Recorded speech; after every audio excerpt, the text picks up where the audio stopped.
My name is Janet Kettels and I am Vice President for Communications and Public Relations at Allergan. A little bit about me and why maybe you might want to listen to me for a couple of minutes. I'm originally a pharmacist from Australia. I've worked in the pharmaceutical sector for many more than 20 years. We won't go into the more part. And I've talked to a lot of people about health, wellness, business, both on the internal side of organisations and also externally.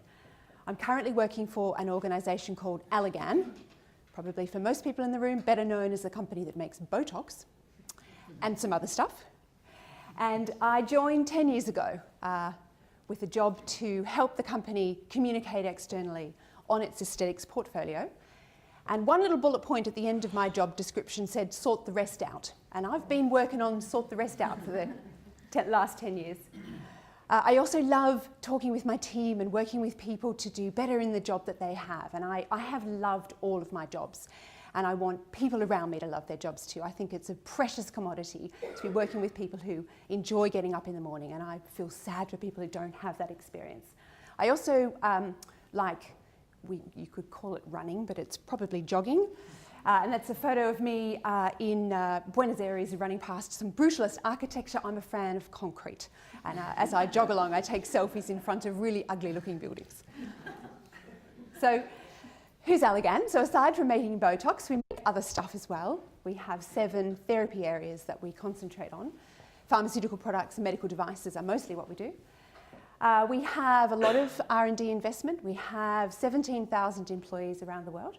And we operate in over 100 countries. My domain is international. So I look after everything except for the US when it comes to comms and public relations. Sounds enormous, but actually we divide the world into 12 countries where we make most of the money and about 34 countries where we don't. They have potential, of course. And I also am responsible for communications to around about 4,800 employees. Mostly they're the sales reps within our international countries. So I'm going to spend the rest of the talk, though, talking about the extraordinary corporate journey that Allergan has been on in the last 4 years.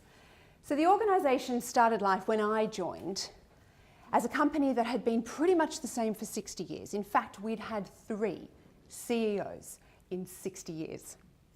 Stable, delivered results every quarter, every year, doing what we needed to do for the shareholders, except for 2008 where we missed a quarter, but I think most companies around the world did. Reminder, that's the financial crisis year. And then some strange things started to happen. And what I want to do in the next couple of minutes is talk about my own personal emotional journey as these changes happened within the organisation and what I helped the organisation put together to guide and help the 4,799 colleagues of mine across international. So the first thing that happened was we were subject to a hostile takeover bid from another pharmaceutical company called Valiant and an investor group called Pershing Square. And this came as a complete shock, absolutely out of the blue. Imagine, 60 years, nothing much changed. Up until that point, the most exciting thing that had happened to me in terms of change management, a president went off to go somewhere else, or we did a little tweak in a regional structure, and suddenly the company is fighting for its life. There was fury, there was grassroots activism. Example, the organisation in Marlow, just up the road where I'm based, our R&D people decided to have an Allergan Blue Day to show their solidarity with our CEO. They painted themselves blue. They wore blue curly wigs. They wore blue. Can you imagine as a comms person saying, right, do you know what we're going to do? We're going to do a day where we get all the employees to wear blue. I mean, it's not going to happen. But when you have that much passion coming from the employees, we fostered it and let it go. Now, I took some photos in the background and might have pumped it out on our social channels internally, but that kind of activism really was a great way of understanding how much loyalty can help boost, as Graham said, this discretionary amount of effort that the employees were giving to the company. But also Tatiana touched on a very interesting point about external communications as well. So at this time, while we were dealing and talking to the employees about what was happening, and getting them to concentrate on, please concentrate on the business, we also had to bring the customers on the journey too, because our customers had also had a very stable relationship with Allergan for 20-something years. We had to do leader briefings, and we needed to keep the business focus going. So most of the communications I worked on with the leadership team at the time were about keeping us going, keeping us on track, keeping us on target, and celebrating the individual business milestones, while our CEO was trying to fight for the company. Now, despite having our employees turn blue, it wasn't enough. And we recognised we needed to do some internal changes. So we started a project of large reorganisation. That's a very nice way of saying we had to downsize and we had to stop spending quite so much money. This is painful in an organisation that's been pretty stable, and many of you have probably helped an organisation do this process. People have very personal worries at a moment like that. In fact, you're not just dealing with the employee, you're dealing with the spouse and the children and the mother-in-law. All of that is in the frame and in the head of the employee as you're going into large-scale organisational change.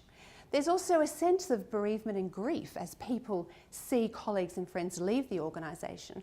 But fundamentally, at this moment within Allergan, people understood why, because we were still our own organisation, and people did get it in terms of how we shared what we were doing. We had core slide sets, so we were aligned with the organisational message. We did people manager briefings. The first time I did one of these, I was not really sure how to do it, but we got our people managers in a room and we explained to them exactly what had happened after we'd made some changes. And that stuck with me in my communications going forward, that don't just concentrate on the senior leaders or the country managers. Sometimes in change management, you have to get all the people leaders in a room, even if they've only got manager titles, and help them tell the story, because they're going to walk out the door. They're going to have the one-to-one conversations with their 2, 3, 4 direct reports. And that exchange, and getting that exchange right, is so powerful. But unfortunately for Allergan, unfortunately, we didn't make it as a standalone company. And we were subject to what is called a white knight acquisition, also a very nice way of saying being taken over, by a company called Activus. Now, for those who aren't in the healthcare sector in the room, this is a generics company. I think most people will appreciate a branded pharmaceutical company and a generics pharmaceutical company, a little like water and oil, not necessarily on the same tide of thoughts and debates. So this period of time was really confusing because we were being taken over by a company that represented what branded pharmaceutical companies would see as the arch enemy, the company that rips off all of your innovation and charges a whole lot less. Yet this was a company coming in to buy Allergan. Back to uncertainty about, do I have a role, don't I have a role? But also in a way some curiosity about what was it going to mean and what could the new organisation look like. New organisation twice the size of what Allergan had been.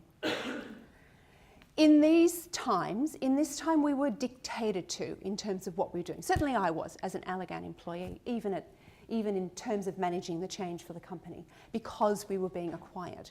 So we had a lot of template materials, we had a lot of employee comms that needed to go on just the gubbins, new emails, where to go for your pay slips, what to do in terms of phone numbers, general organisational change emails. And we instituted the concept around one company. In fact, Activus had acquired 4 other companies in about 4 years.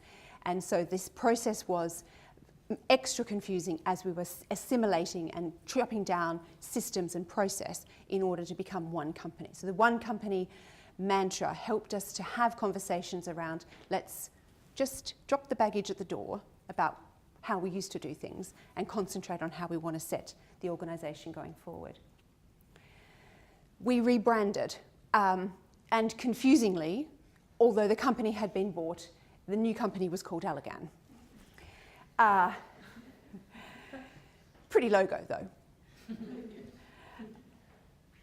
So at this moment in time, though, you could feel, and I certainly started to feel, a sense of, okay, I can get with the program, I can engage with this a little. There was a recognition that I had a role in the organisation, and I felt my colleagues were feeling the same thing too. But the frustrations coming from the systems integration that I talked about before, making the general work environment, you know, a little up and down. This is where we instituted some new cultural aspects for the organisation. We started laying out a pathway around bold culture. And for Allergan, that has become how we define what we do. We have 4 bold spirit aspects: act fast, power results, build bridges, and the other one.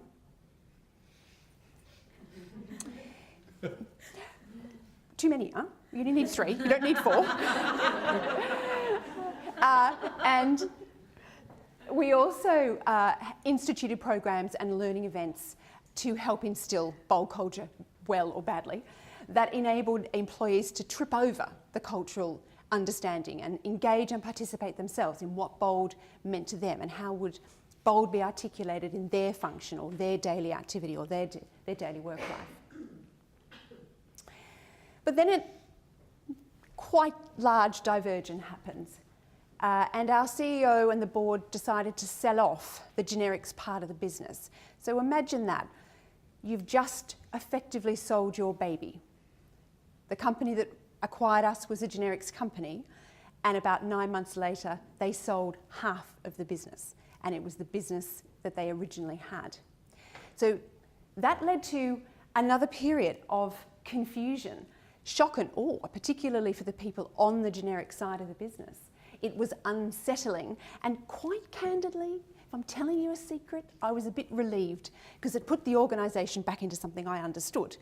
But nevertheless, on the international side, our role here with the leader was to really go back to the principles of keep the business focused. We were buffeted and protected a little because we were the branded business, but we still had to help the organisation steer through what business focus meant and that we were going back to being a branded pharmaceutical company. Our employees, though, were reflecting on what does that mean if your senior leadership is prepared to sell off such a large part of the organisation. What does that mean in terms of their commitment to our own organisation? So we did a lot of time, spent a lot of time working with employees about the business focus, business successes, and reward programs became very, very important at this moment in time. Now, most people will have heard of Pfizer, probably, otherwise known as the Viagra company, and the largest pharmaceutical company in the world. Pfizer decided that they'd quite like to have Allergan. So we went into a period of time where we, a mid-sized pharma company, were going to be effectively snaffled up by the largest pharmaceutical company in the world. Back to worry, back to bemusement, and a little bit of resignation. Yeah, my personal journey, I did not want to go back to working for a large pharmaceutical company. I did that early in my career, and I had already chosen I didn't want to be a part of Pfizer. We had layers started to be communicated. We were 3-4 months into this deal. We had new structures coming. We had our leaders begin to articulate what would be in it for the people about a move into bed with a company like Pfizer. And of course, our customers terribly confused. It was very important that we talked to customers at this time too about them not being lost within the big pharma umbrella of Pfizer. And then one morning we woke up and we got divorced before it even happened. For the people who run PR in the room rather than internal comms, none of this known. So this was a day where I was running around with a red face because we were all running backwards on this particular point in time. This is where the news leads first and you find out second. I think most people felt completely speechless. I certainly did. I couldn't understand what had happened. I felt lost because in my mind, I had detached myself from the company. So I knew suddenly I needed to re-engage with the company, as did some of the more senior people within the organisation. Very interesting personal journey I went on at that period of time. But also secretly relieved because, again, I understood what was going to happen for Allergan. Allergan staying by itself and not becoming part of Pfizer. Here we really needed to do some core briefing. So on that day, we got very quickly to the hands of our country managers talk tracks.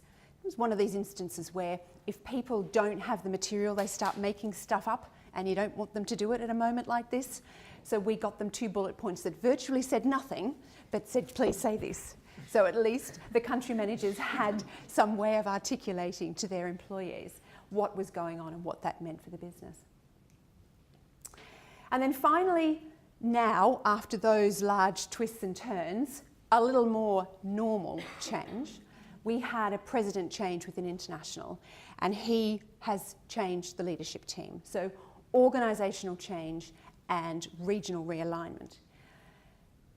By this stage, I frankly felt sad and tired that I was seeing my colleagues go, but nevertheless got with the program and needed to help that new leader rewire the organisation and create materials and communications for our people to understand that they ended up in new regions or they ended up with new leaders and what that could look like. And then over the last couple of years, let's say last 18 months, we have launched a new business strategy. I alluded it on the slide about Allergan International, where we have 12 core countries, we call them must-win countries, and all the rest of the opportunity countries. We have 6 core brands, and we have all the rest. And that helps us to focus and prioritise an endless and necessary task in any organisation. So within the comms team, we created some very simple graphics around the new strategy, which for me and the teams provided clarity and some sense of purpose in all of this change, that we could concentrate on the 12 markets that were making the most of the money and the 6 businesses that were driving the most of the growth. So in those moments, we needed simple graphics, we needed a simple story, and I've spent the last year repeat. I am so sick to death of looking at this graphic, but it is necessary to repeat. I think by the time you're finally fed up with it is about the time that the employees out in the provinces of China have begun to understand and digest what the change is and what you want them to do. So in terms of the business impact, now while Allergan is still on a journey, and I think corporately Allergan is probably going to go through some more change. Within International, we've been good, we've been okay. We've had our performance stay robust, and looking with our new strategy at continuing to drive double-digit growth. So now that's employee engagement becomes a part of bringing those people along on those journeys. You're switching around in that journey I've outlined to you. We need to explain to people what you want them to do now and why that's important and what to do and how to engage with customers as they walk out the door.